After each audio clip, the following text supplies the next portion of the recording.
Vous écoutez le podcast Devenir écrivain par Lucie Castel, épisode 88. Bienvenue sur Devenir écrivain, le podcast pour démarrer et réussir votre carrière d'écrivain. Et maintenant, retrouvez votre animatrice Lucie Castel, autrice publiée à l'international, formatrice et conférencière. Bonjour à toi, auditeur fidèle ou simplement de passage, je suis ravie de t'accueillir pour un tout nouvel épisode de podcast. Aujourd'hui, j'ai décidé de te donner 3 raisons fondamentales qui peuvent expliquer le fait que tu n'écris pas ou que tu n'arrives pas à écrire et que tu bloques. Moi, à mon sens, et selon mon expérience et celui de tout un tas de collègues auteurs, ce sont les 3 raisons principales qui sont récurrentes et qui, quand on creuse un petit peu, sont à l'origine des plus gros blocages d'écrivains, le fameux syndrome de la page blanche qui fait qu'on n'arrive pas à écrire. Alors soit dès le départ, c'est-à-dire qu'on n'arrive carrément pas à se lancer dans l'écriture, le commencement de l'écriture de son livre, soit on a déjà commencé à écrire son livre et pour une raison qui nous échappe, on est bloqué alors au premier quart, au troisième quart, voire même à quelques chapitres de la fin et on n'y arrive plus. Alors ensemble, on va essayer de décortiquer ces 3 raisons et surtout de trouver quelques petites solutions qui peuvent éventuellement t'aider et éventuellement fonctionner. En tout cas, elles fonctionnent sur un grand nombre d'auteurs, donc je vais te les livrer. Mais avant d'entrer dans le vif du sujet, je te rappelle que tu as la possibilité de t'abonner à notre newsletter pour avoir d'autres conseils d'écriture une fois par semaine et te tenir au courant de l'actualité de l'ICAR. Et pour cela, il suffit de te rendre sur le site l'ICAR, licares.fr pour t'inscrire à cette newsletter. Alors, c'est parti. La première raison, à mon sens, qui peut expliquer soit que tu es en panne dès le départ d'écriture, soit que tu sèches au bout de quelques chapitres, c'est la raison suivante. Est-ce que c'est la bonne histoire pour toi et le bon moment? Je m'explique. Parfois, on a une super idée d'histoire, voire même une super idée de protagoniste et d'antagoniste, et quand on commence à travailler dessus, on est complètement bloqué. Alors sur le moment, on comprend pas pourquoi est-ce qu'on est bloqué, parce que on se dit j'ai une bonne idée, ça me plaît bien, j'ai une bonne idée de personnage, j'ai travaillé sa fiche de personnage, j'ai commencé à travailler un petit peu mon plan, ça me paraît être une bonne idée, et là, je sèche. Soit je n'arrive pas à commencer à écrire, soit je suis bloqué au bout de quelques chapitres, et pourtant, cette histoire, elle m'obsède, donc elle me plaît. Souvent, c'est parce que pour tout un tas de raisons psychologiques et plus ou moins conscientes, ça n'est pas la bonne histoire pour nous à ce moment-là. Tout simplement parce que si l'idée de l'histoire est bonne pour nous, dans le sens où on trouve qu'elle tient plutôt la route, n'empêche qu'au moment où on passe à l'écriture, il se peut que on se sente pas assez à l'aise pour écrire dans ce genre-là, par exemple. On ne maîtrise pas assez les codes, ce qui fait que inconsciemment on bloque parce qu'on sait qu'on ne sait pas exactement où on va. Ou aussi parce que on est à un stade de notre parcours où ce n'est pas vraiment cette histoire-là qu'on a envie d'écrire et on ne se sent pas vraiment de l'écrire. Je vais te donner un exemple qui est tout à fait personnel, mais il y a quelques années, j'ai eu envie d'écrire un roman dans le non-genre de Blanche, qui était autour d'un parcours de femmes et de problématiques féminines et qui s'articulait autour de secrets de famille. Et l'un des thèmes principaux, le thème principal de ce livre, touchait autour des parcours de fécondation in vitro. Et j'avais envie d'écrire ce livre parce que c'est ce que j'ai subi pendant des années et que j'avais envie de faire quelque chose de positif de tout ça. Et je m'étais dit que si l'histoire que je racontais et qui était en fait le produit de tout un tas de rencontres que j'avais fait au cours de mon parcours, des rencontres avec des femmes, des problématiques différentes, etc., si ça pouvait aider quelques lectrices et quelques lecteurs, parce que les entourages étaient aussi très importants dans le cadre de ces parcours d'infertilité, eh bien, j'aurais fait quelque chose de positif de toute cette expérience-là. Et donc j'avais déjà mon plan, j'avais mes personnages, j'étais vraiment emballée par la structure de cette histoire. Et lorsque j'ai commencé à écrire, j'ai bloqué, je crois, au chapitre 2 ou au chapitre 3. Et là, mais vraiment un blocage comme je n'en avais jamais connu. Et qui s'est vraiment éternisé et j'avais beau utiliser les trucs et astuces que j'utilisais jusque-là pour me débloquer, il n'y avait absolument rien qui marchait. Et en fait, en creusant un peu, c'est-à-dire en me posant certaines questions, en faisant un peu l'analyse de ce que je ressentais, je me suis aperçue que c'était trop tôt pour moi. Même si je ne racontais pas mon histoire précisément, mais que je racontais l'histoire de toutes les femmes que j'avais rencontrées tout au long de mon parcours, et que c'était complètement fictionnel et détaché de moi, il n'empêche que ça me renvoyait à quelque chose qui était encore trop brûlant pour moi et encore trop récent. Et que même si l'idée était pour moi intéressante et que j'avais vraiment envie de l'écrire, c'était beaucoup trop tôt. Et donc, j'ai accepté de renoncer à cette histoire-là et d'en commencer une autre. Et j'ai bien fait, puisque des années plus tard, j'ai repris cette histoire et je suis sur le point d'achever ce roman-là. Donc, ça n'était tout simplement pas le bon moment pour moi. Alors, bien sûr, je te donne un exemple qui est tout à fait personnel, mais ça peut aussi se produire sur quelque chose de beaucoup plus détaché de ta propre expérience, hein, par exemple sur un roman de fantasy. Mais je vais te donner un exemple que j'ai lu sur l'un des élèves de l'ICAR. Il s'avère que cette personne voulait écrire une histoire de fantasy qui se passe dans un monde imaginaire et le début du livre démarrait dans le contexte contemporain. Et donc, par un truchement scénaristique et de narration, l'héroïne était basculée dans un monde parallèle. Donc, début de roman de fantasy tout à fait classique qui fonctionne très bien. Sauf que ça la bloquait parce que le début de l'histoire touchait à une histoire personnelle. Elle avait envie de dire certaines choses dans ce roman et il s'est avéré qu'en creusant un peu, en réalité, elle ne voulait pas tant que ça écrire un roman de fantaisie qu'un roman qui porterait sur des thématiques qui lui étaient beaucoup plus proches. Et que elle trichait un peu avec son cerveau en s'en servant comme introduction, mais en réalité, elle ne voulait pas s'en servir d'introduction, elle voulait écrire tout le roman sur cette thématique bien plus personnelle et écrire un roman de Blanche, pas un roman de fantaisie. Et elle s'en est rendue compte parce qu'on a discuté ensemble, voilà, et parce que je commençais à avoir un peu l'expérience de ces blocages, et qu'elle s'est rendue compte qu'en fait, elle voulait écrire 2 romans. Elle voulait à la fois écrire un roman de fantasy, et elle voulait lui dédier un roman en entier, mais aussi à la fois un roman de Blanche, et pas juste s'en servir comme contexte de départ. Et du moment où elle a décidé du coup de le gérer en 2 romans différents, et de commencer par l'un d'eux, et de finir par écrire le deuxième, ça l'a complètement débloqué. Donc c'est la raison pour laquelle, moi, je pense que l'une des explications à des blocages, surtout des blocages très précoces, c'est que parfois, c'est peut-être sur le papier une très bonne idée, mais c'est pas la bonne histoire pour nous à ce moment-là. Et donc parfois, il faut accepter en solution de dire bon, je vais arrêter de m'acharner, cette histoire, je l'aime bien, donc je vais la laisser de côté, et je vais essayer de travailler sur une autre histoire. Et je regarde si je suis débloquée sur cette autre histoire. Et souvent, lorsqu'on travaille sur une histoire complètement différente, et qu'on se met donc moins de culpabilisation sur nous, et moins de pression, eh bien, ça débloque les choses. Et encore une fois, ça ne veut pas dire qu'on va complètement renoncer à la première histoire. On va évidemment la ressortir. Et ça peut être une bonne solution pour vérifier que c'est pas ça qui bloque et qui explique qu'on soit complètement bloqué. Deuxième raison qui peut expliquer un blocage, surtout un blocage précoce, c'est ce que moi j'appelle les mécanismes de défense du cerveau ou les mécanismes de fuite.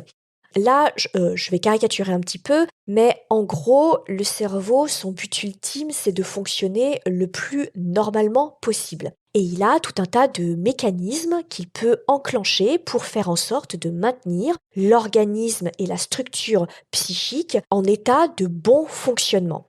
Et il évite, évidemment, tout ce qu'il peut percevoir comme étant un danger au bon fonctionnement du cerveau et de l'organisme. Et évidemment, tout ce qu'il identifie comme étant dangereux, que ce soit des dangers physiques ou un danger psychique, psychologique, il l'identifie de la même façon. Et plus l'enjeu est important, plus le risque et le danger est important. Il ne faut pas oublier que lorsqu'on écrit, c'est un acte qui est important et qui est un acte à risque. Pourquoi ? Parce que lorsqu'on écrit, on met beaucoup de nous dans l'écriture, même si c'est une histoire qui n'a rien à voir avec son histoire personnelle, qui ne parle pas du tout ni de ses proches, ni de son histoire, ni de sa famille, ni de son parcours. Il n'empêche que on va aborder des thèmes qui par définition nous sont chers. Et à travers les thèmes que l'on aborde, évidemment, on met de nous dans un roman, forcément. Et ça, le cerveau, il le sait. Or, lorsqu'on destine ce roman à un public, que ce soit un public sur des plateformes libres d'écriture ou que ce soit un public type lecteur après que on ait réussi à se faire publier en auto-édition ou en édition traditionnelle, on s'expose et on sait très bien que l'on va exposer une partie de soi et que lorsqu'on va subir des critiques et des retours négatifs, ça va être très compliqué pour nous de ne pas prendre les critiques sur l'histoire pour les critiques de nous. Et c'est très compliqué lorsqu'on prend une mauvaise critique de se dire, en réalité, il critique une histoire. Certes que j'ai écrit, mais c'est l'histoire. Ça n'est pas moi qu'il critique. Ça n'est pas moi en tant qu'être humain qui n'est plus aimable et qui n'a plus d'intérêt, mais c'est simplement une histoire qui plaît dans certains cas ou qui ne plaît pas dans d'autres cas. Et ça, le cerveau, il sait très bien que c'est une façon de s'exposer et que ça va être très compliqué de gérer les refus des éditeurs ou de gérer les mauvaises critiques de la part des lecteurs. Et donc, il a cette crainte du refus, de l'échec, de l'abandon, etc. Et ça, c'est quelque chose qu'il déteste, le cerveau. Il déteste être rejeté, il déteste ne pas être aimé, etc. Donc, il va inconsciemment développer tout un tas de mécanismes qui sont destinés à, en gros, te déconcentrer de ton objectif et de ton entreprise qui est l'écriture d'un roman. Et c'est typiquement le syndrome de la page blanche, le fait que tu doutes systématiquement de ton personnage, tu doutes systématiquement de ton plan, tu doutes systématiquement de ton idée, tu es constamment en train de te dire que ton histoire est nulle, que tu n'es pas sûr que ça fonctionne, que tu veux des garanties alors que tu vas recommencer ton plan, que tu vas recommencer ta fiche de personnage, etc. Et ça va durer des semaines et les semaines vont se transformer en mois et les mois peuvent aussi se transformer en années. Et ça, c'est typiquement le mécanisme de fuite. Ce sont tout ce qui est des mécanismes d'évitement pour éviter à ton cerveau d'avoir à produire un roman et d'assumer les conséquences de cette écriture et des conséquences qui parfois ne seront pas agréables parce que le jour où tu prendras un refus d'un éditeur, ça fait jamais plaisir, on se pose plein de questions, on se remet en cause, etc. Dans ces cas-là, au niveau des solutions, il faut que, alors, c'est une solution qui peut paraître parfois un peu étrange, bien sûr, mais c'est une solution qui est largement utilisée, mais pas uniquement pour les mécanismes de créativité en matière d'art, etc., où on sait que l'artiste est très à vif lorsque il produit son œuvre artistique. C'est aussi utilisé dans le traitement de certaines phobies sociales ou de certains tics de comportement, etc. L'idée étant de dialoguer avec ton cerveau et la petite voix que tu entends et qui te fait, par exemple, faire tes vitres 1 milliard de fois pour ne pas avoir à écrire, ou qui te fait systématiquement douter sur à peu près tout ce qui concerne ton idée d'histoire ou ton écriture, etc., et qui t'empêche d'écrire. C'est une façon de dialoguer avec ton cerveau et donc de calmer cette petite voix et de se répéter intérieurement « J'entends bien ta peur, mais tout va bien se passer. Tout va bien se passer. » Et le fait de se répéter régulièrement « tout va bien se passer », petit à petit, le cerveau va diminuer l'enjeu qu'il met dans l'écriture, donc diminuer le danger qu'il met à l'écriture d'un roman, et donc débloquer petit à petit ton écriture et ton mécanisme créatif. Je t'assure que dit comme ça a l'air d'être une solution complètement New Age, ce qui n'est pas complètement faux, mais ça ne veut pas dire que c'est complètement à côté de la plaque. Le fait d'apprendre à dialoguer avec tes petites voix internes, ça permet de dire « j'entends ton stress, j'entends tes doutes, mais tout va bien se passer ». Et tant qu'on n'est pas allé au bout du manuscrit, on ne peut pas savoir si le manuscrit est bon et mauvais. Et il y a une autre solution aussi qui permet de dédramatiser l'enjeu que le cerveau met sur l'écriture du roman, c'est d'imaginer le scénario du pire et de se dire « ok, admettons j'écris un roman, et il est refusé par toutes les maisons d'édition auxquelles je le soumets. Et il est critiqué par tout un tas de lecteurs. Et alors, qu'est-ce qui va se passer ? Je me projette dans cette solution du pire et je me dis, dans ces cas-là, qu'est-ce que je vais faire ? Et la plupart du temps, on se rend compte qu'on survivra, qu'on réécrira un roman, que l'on le soumissionnera encore à des maisons d'édition et que ce n'est pas parce qu'un éditeur dit non à un roman qu'il dira non au roman suivant. Et ça n'est pas parce que certains lecteurs vont détester le roman que 100% des lecteurs vont systématiquement détester tous nos romans. Et qu'on s'en remettra, et qu'on se relèvera, et qu'on réécrira.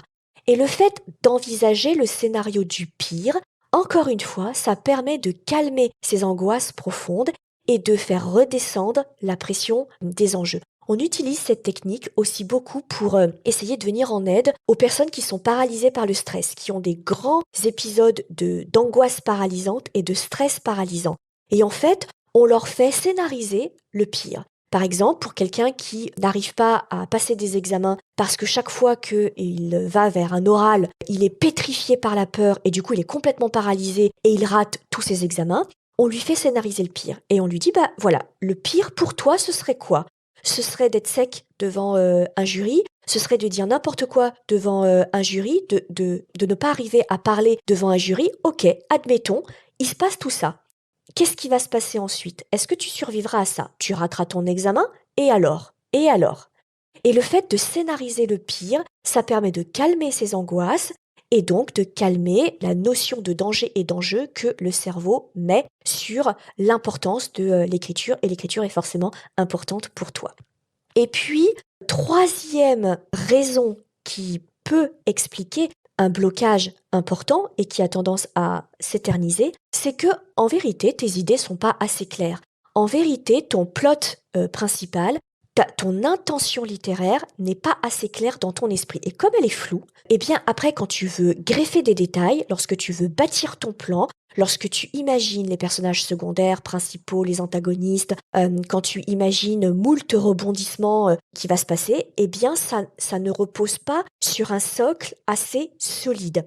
Et comme ton socle est friable, tout s'effrite, tout s'effondre et tu ne sais pas exactement où aller.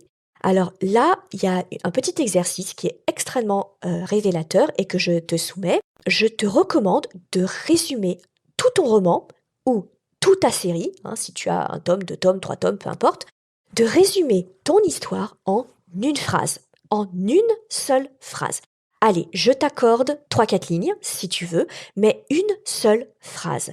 Et ensuite, tu la lis à voix haute et si possible, tu la lis à quelqu'un qui ne connaît pas du tout l'histoire, à qui tu lui en as jamais trop parlé, et tu vois si la personne comprend ce que tu lui racontes.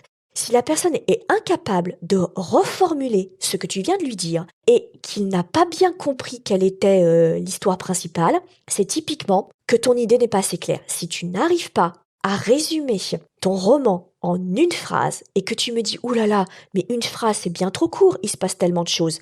Oui, mais non. En fait, tu traites toujours d'un plot principal, d'un thème principal. Et tout le reste, ce sont des thèmes secondaires. Donc, si tu n'arrives pas à faire cet exercice, là, c'est très révélateur. Ça veut dire que ton livre n'est pas encore assez mature et qu'il faut encore creuser ton intention narrative et ton plot principal. Et généralement, en creusant un petit peu ce thème principal, alors tu verras que ça se débloque et tu te mettras à écrire. Voilà ce que je voulais te dire et surtout quelles solutions je voulais te partager sur les raisons qui sont à mon sens récurrentes sur les blocages les plus durs et les plus longs. En tout cas, c'est ce que je remarque lorsque j'en parle à mes collègues auteurs et qui vivent eux aussi des moments de blocage, et même ceux qui en sont à leur 15e ou 20e roman, ou lorsque je débriefe avec les élèves de la formation Devenir écrivain, et lorsqu'on creuse un peu, c'est généralement ces 3 raisons qui reviennent de façon récurrente. Donc j'espère que ce que je t'ai dit va t'aider et si jamais tu as apprécié les conseils que je t'ai donnés, n'hésite pas à partager ce podcast et puis à mettre tes petits commentaires sur les différentes plateformes sur lesquelles tu écoutes ce podcast. Et bien entendu, je te retrouve très vite pour un nouvel épisode. Si tu veux écrire un roman qui aura les qualités recherchées par les éditeurs et par les lecteurs, tu dois rejoindre Devenir écrivain projet best-seller. C'est la formation à distance la plus complète et la plus personnalisée pour t'aider à aller au bout de ton projet de roman. Rejoins sans plus tarder mon équipe de professionnels du monde du livre et moi-même sur licares.fr, licares.fr. Beaucoup de nos anciens élèves sont en train de réaliser leur rêve de professionnalisation et de publication. Il n'y a aucune raison pour que ça ne t'arrive pas à toi.